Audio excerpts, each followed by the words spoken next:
Göz yaşımı kervan ettim, Asadaret bir uşağının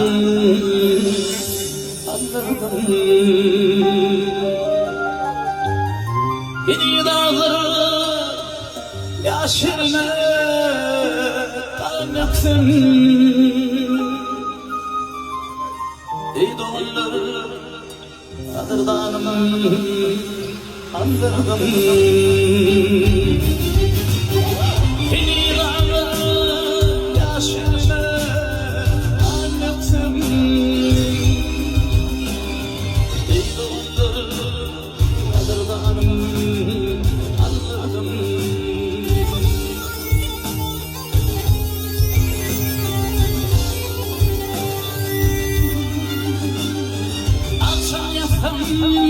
Kalkam yere düşme,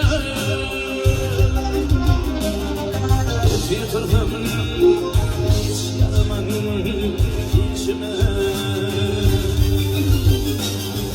Ayralı sallan şu an yaşıma.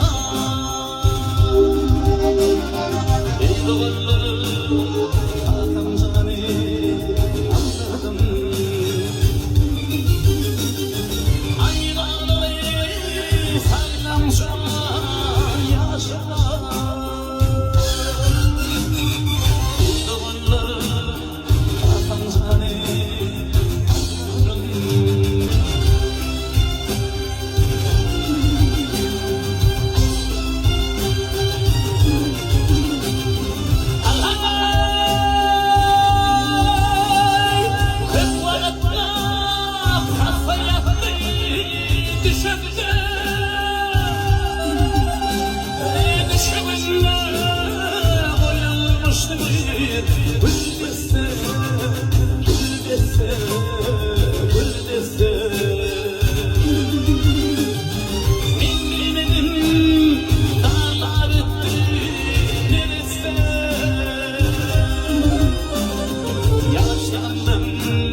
Elektriğim şu elektriğe düşün, kırmızı kana boyalıktır senin ak dişin.